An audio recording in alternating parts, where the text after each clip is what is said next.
Very good morning. Welcome back to new vlog. ఎలా ఉన్నారు? అందరూ బాగున్నారు కదా? నా వ్లాగ్స్ ఫస్ట్ టైం చూస్తున్నట్టయితే సబ్స్క్రైబ్ చేసుకొని చూడండి. ఆల్రెడీ సబ్స్క్రైబ్ చేసుకున్న ప్రతి ఒక్కరికి థ్యాంక్ యూ సో మచ్. ఈరోజు అయితే సండే. సండే అంటే ఏం తెలుసా, మా అమ్మ ఇంట్లో ఉంటుందన్నమాట. టైం ఎంత తెలుసా? యాక్చువల్లీ ఇప్పుడు 11 o'clock. చూడండి ఈ టైం అయింది. నేను లేచి ఇంకా 10 నిమిషాలు అయింది. పోయి దీనిపైన మా అమ్మ యొక్క ఏమంటారు విచారణ ఏమో కనుక్కున్నా. మమ్మీ, హలో మదర్ ఇండియా,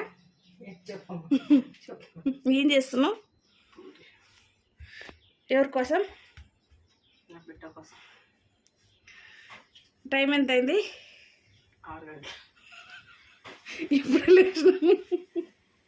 నువ్వు ఎప్పుడు లేస్తే అప్పుడు టైం 6 లెక్క. అంతే అంటావా? బాగా నిద్ర వచ్చింది మమ్మీ. క్లైమేట్ బాగుంది కదా. పూరికి ఆయిల్, పూరీలు.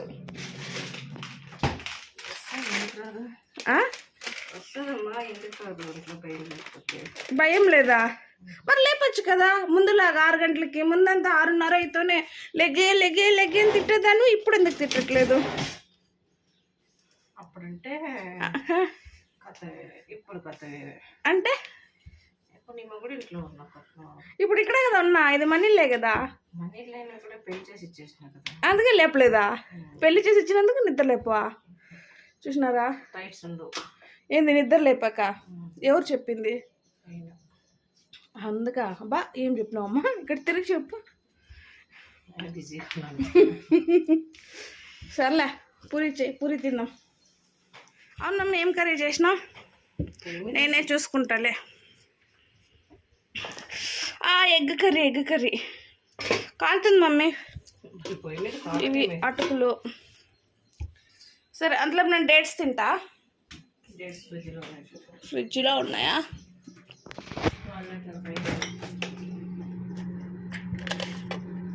వాల్నట్ ఏమో ఒక 2 డేట్స్ తింటా.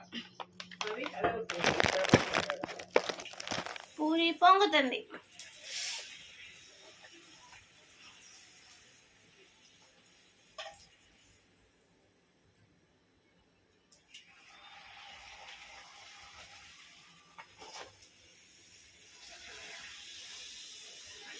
ఇదే నా బ్రేక్ఫాస్ట్.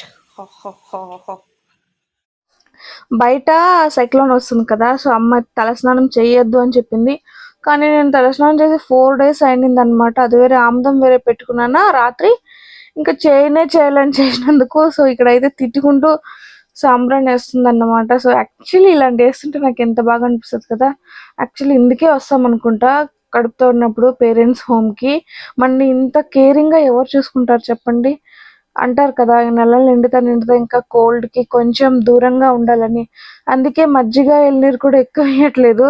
సో ఇలా బాగా పెట్టి సాంబ్రాన్ వేస్తూ ఉండింది. ఈ నైట్ వరకు కూడా నాకు ఆ స్మెల్ వస్తూ ఉండింది అనమాట. అండ్ చాలా రోజుల తర్వాత వేయించుకుంటున్నాను కదా, లిటరల్లీ ఎంజాయ్ చేస్తున్నాను. పెళ్ళికి ముందు అయితే ఎప్పుడు పడితే అప్పుడు వేసేది అమ్మ. అండ్ అప్పుడు హెయిర్ కూడా బాగా ఒత్తుగా ఉండేవి. నేను బెంగళూరుకి వెళ్ళి సరిగ్గా మెయింటైన్ చేయక కొంచెం బాగా ఊడిపోయినా అన్నమాట. అండ్ 2-3 సార్లు కట్ కూడా చేయించిన. అండ్ 1 year నుంచి పెంచుకుంటూ ఇప్పటి వరకు వచ్చిన అనమాట. ఇక్కడ ఏమైందంటే కింద చిన్న స్ప్లిట్స్ వస్తున్నాయి. సో అమ్మ అయితే చెప్తా ఉంది, స్ప్లిట్స్ అయినాయి కదా అంటే, అమ్మ కట్ చేయించుకుంటానంటే కడుపుతో ఉన్నప్పుడు కట్ చేయించకూడదు అంటున్నారు. సో మా ఇంట్లో అయితే ఇలాంటివి చాలా పాటిస్తారనమాట. మీరు అలాగే పాటిస్తారా? కమెంట్ చేసి చెప్పండి. ఎవరైనా ఒకరు కమెంట్ చేయండి, కట్ చేయొచ్చా లేదా అని. చూద్దాం, మా అమ్మతో వాదించకి ఏదో ఒక టాపిక్ దొరుకుతుంది. మధ్యాహ్నం 12:30 నుంచి 6 వరకు వర్షం వస్తూనే ఉంది. మా చెట్ల సంగతి చూపిస్తా చూడండి, ఎంత బాగా అయినాయంటే అంత బాగా అయినాయి అన్నమాట. సో అమ్మ తమ్ముడైతే మార్కెట్కి వెళ్ళారు వెజిటేబుల్స్ తెద్దామని. వాళ్ళు వచ్చే లోపల వ్లాగ్ చూపిస్తాను రండి. చూడండి చెట్లు ఎంత హ్యాపీగా ఉన్నాయి కదా. చూసినారా? జామకాయలు కనపడుతున్నాయా? యాక్చువల్లీ మబ్బు అవుతుంది కదా, అందుకే కనపడతలేదు. యాక్చువల్లీ జామకాయలు పిందెలు రాలిపోయినాయి పొద్దున. సో పూలు కూడా రాలిపోతున్నాయి. చూసినారా? వర్షం ఎక్కువ వస్తే ఇది ఒక ప్రాబ్లం. ఈ చెట్లన్నీ చూసినారా?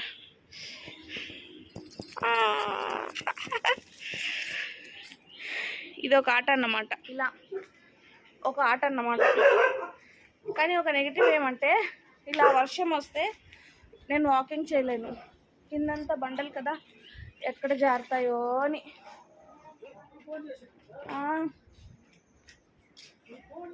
సో అదే అన్నమాట, ఇలా వర్షం వస్తే బయట వాకింగ్ చేసేకూడదు, ప్రాబ్లం. అంతే తప్పించి వేరే ఏ ప్రాబ్లం లేదు. మార్కెట్ పానీపూరి అయితే తీసుకొచ్చింది, సో అది తింటున్నా. పానీపూరి తిన్నాం. పానీపూరికి కావాల్సిన వస్తువులు నెంబర్ 1, నెంబర్ 2 ఒక ప్లేటు, ఒక బౌల్. చూడండి ఫ్రెండ్స్, మా అమ్మ మనల్ని మోసం చేసింది. నిమ్మకాయ ఊరగాయ పెట్టింది, మనకు చెప్పలేదు. వీడియో తీసుకుంటాను. ఎందుకమ్మా చెప్పలేదు? మర్చిపోయినావు. పోనీ ఎలా చేసినావు చెప్పు, చూపి అది ఊరగాయ. ఇప్పుడు చెప్పి ఓపిక నాకు లేదులేమ్మా. సరే అయితే ఇంకొకసారి పెట్టినప్పుడు రెసిపీ చూపించాలా. ఉసిరికాయ కూడా వేసినావా? చూసినారా? ఇప్పుడు ఇంకోసారి వేసినప్పుడు చెప్తావా? సర్లే, ఈసారికి నేను క్షమించేస్తున్నా. నేను పోయి పానీపూరి తింటా. డిన్నర్ అయ్యాక అయితే కొంచెం ఎక్సర్సైజ్ చేస్తాను అన్నమాట. అండ్ యాక్చువల్లీ మెడిటేషన్, వాకింగ్ కూడా చేస్తాను. బయట వర్షం పడుతుంది మళ్ళీ, సో అందుకే వాకింగ్ అయితే చేయట్లేదు. సో లైట్గా నాకు వచ్చినంత అండ్ ఇక్కడైతే నేను మెడిటేషన్ చేస్తున్నా. ఒక ఎక్కువ చేయండి, 5 minutes అంతే. సో కొంచెం పీస్ఫుల్గా సో ఈరోజు వ్లాగ్ అయితే ఇక్కడితో ఎండ్ చేస్తూ ఉన్నా. ఇప్పుడు నేను ఎడిటింగ్ చేసి పడుకుందామని అనుకుంటున్నా. ఐ డోంట్ నో ఏమవుతుందని. సో మ్యాక్సిమం ఎడిటింగ్ చేసేకైతే ట్రై చేస్తా. అండ్ ఇక్కడైతే హాట్ వాటర్ కొంచెం వేడిగా ఉన్నాయి. ప్రతిరోజు హాట్ వాటర్ కంపల్సరీ అనమాట నైట్ పడుకునే ముందు. సో బెటర్ డైజెషన్కి అన్నిటికీ హెల్ప్ అవుతుంది కదా, అందుకనేసి. సో నా వ్లాగ్స్ మీకు నచ్చినట్టయితే లైక్ చేయండి, షేర్ చేయండి, సబ్స్క్రైబ్ చేయండి. అండ్ బెల్ ఐకాన్ కూడా కొట్టుకోండి, బెల్ ఐకాన్ కూడా ఆన్లో పెట్టండి. ఉంటాను, బాయ్.